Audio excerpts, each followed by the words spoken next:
Today we see that sometimes the best man for a job is a woman. Find out what's going on as I hereby invite everyone to join me on my adventures through Marvel Snap. Hey everybody, it's Annabelle. So we got a brand new season, and with that we get a brand new season pass card. This time around we're talking about Captain Carter. Captain Carter comes from a different universe where a Hydra saboteur managed to run into the transformation chamber and wound Steve.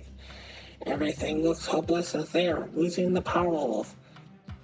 They need to activate the process now or all will be lost.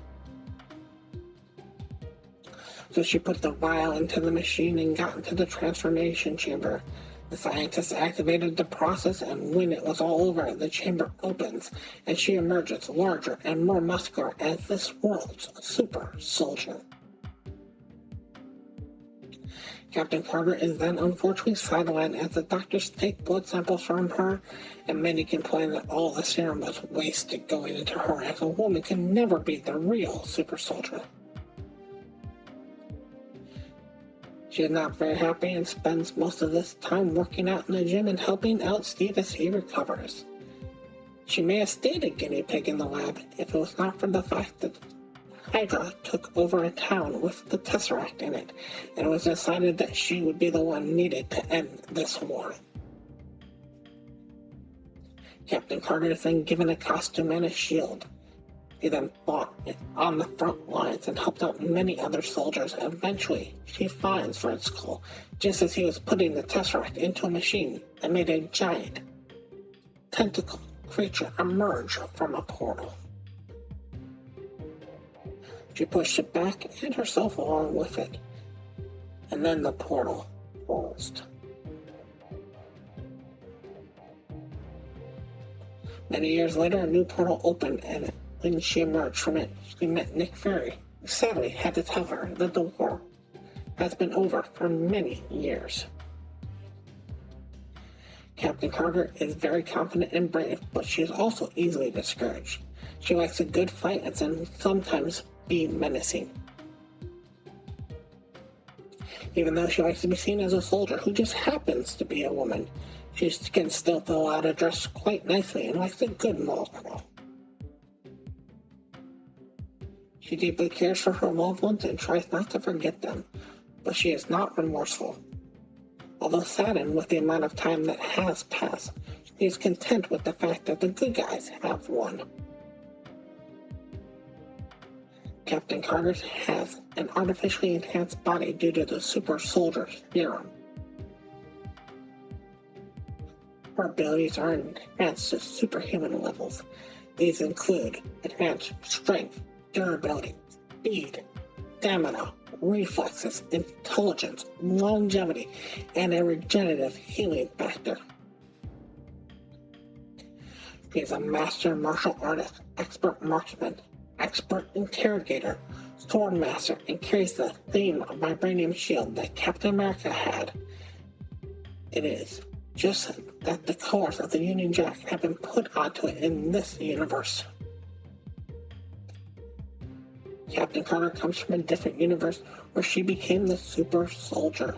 Using her newfound strength, she fought on the front lines and helped out other soldiers.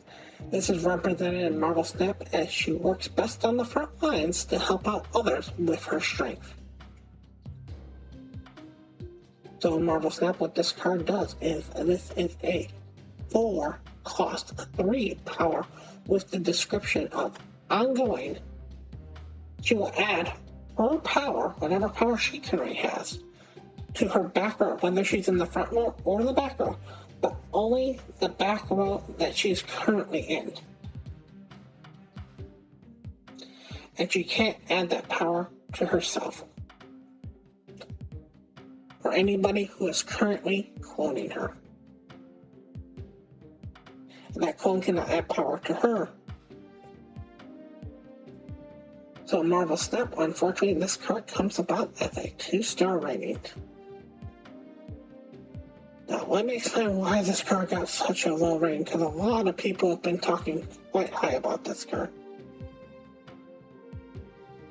So let's talk about the card that really throws this card out of the water first and foremost. And that card happens to be Galactica. Galactica is the same cost, way more power, and will do pretty much the same ability. It's just that you don't have to worry about whether she's in the front line, back lines, left lines, right lines. All you have to do is play the next card after Galactica in some other lane than her, and you'll get just as much power, if not more power, than Captain Carter a lot of times. The main problem that I have with Captain Carter is just her power level. All in all, she's a 4-3. 4 cost should not be 3 power. I'm sorry. When you're talking about turn 4, you're basically trying to get out stuff like Obsidian. The other problem that I have with her is she has to be on the front lines. Because of how late she comes down in the game, she would work better as being the same power as Captain America.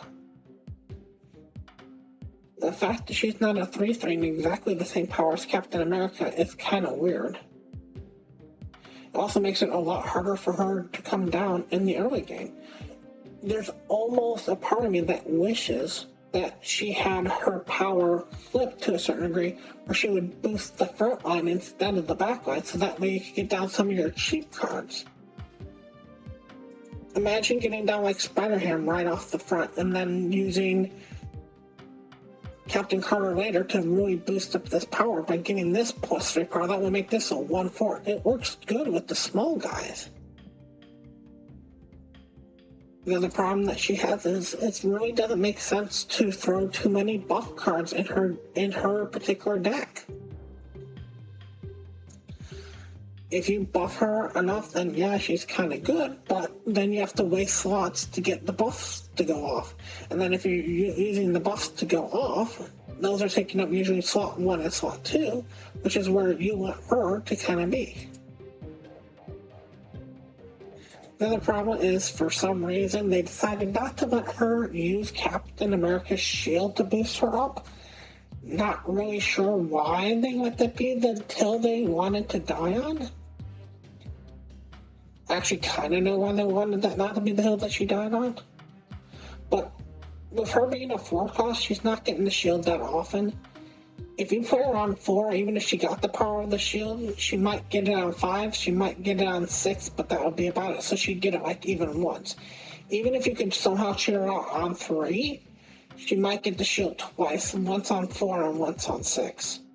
The only thing that would be good about her being a 3 and being the same as Captain America is she would work really well with Silver Surfer in that particular case. Part of the issue that she has is she's in a really weird tight spot because of her being a 4-3. She really can't go up. She really can't come down. If she goes up to being 5, she's basically unplayable. If she goes down to 3, she works with both the Silver Surfer and with Moonstone. This is kind of almost the same problem that Lady Deathstrike had way back in the day. When Lady Deathstrike first came out, she did damage equal to... She killed anything that had less power than she did. That's how she used to be in.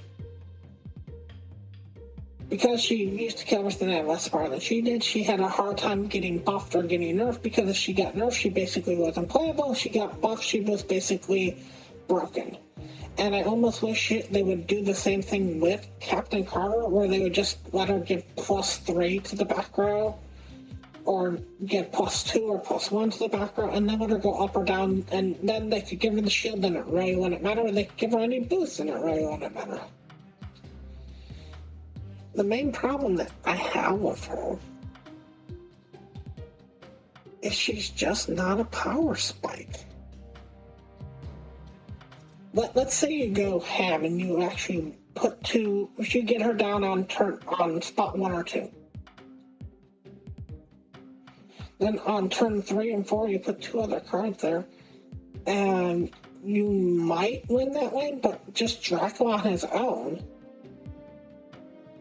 If he discards the Infinite, that's 20 power. She's not getting 20 power by doing that entire trick unless you do something really ridiculous. Unfortunately, the only card that really works well on her, past the point at which you put player on for, would be Iron Man. I don't know if there'll be other cards in the future, but Iron Man's really the only card that does this on her. Giving +3 to something that's already got 10 on it isn't winning you anything.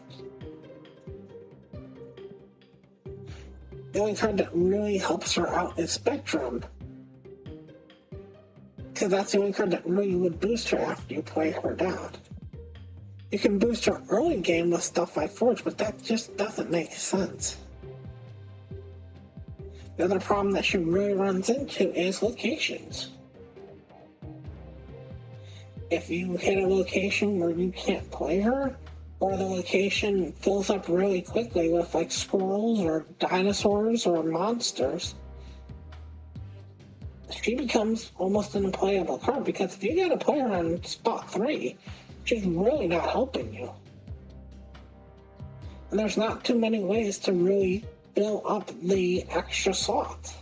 No, the card that basically acts as being her surprise card is Ultron, where she pulls the Ultron in a different lane and makes those Ultron bots become 5s instead of 2s. And I'm not sure if that's enough to really do anything. I mean, it's +10 to her location. But then what did you really do with everything else? I really hope that she gets better. I really hope that I'm missing something. I really hope that I'm missing some really key thing on this. But honestly, I think she'd be better off if she was a 3. I almost think she'd be better off as a 5 if she did her entire backline. It's really weird that she doesn't do her entire backline. Anyways, I want to thank you all so much for watching, and as always, remember, play for fun.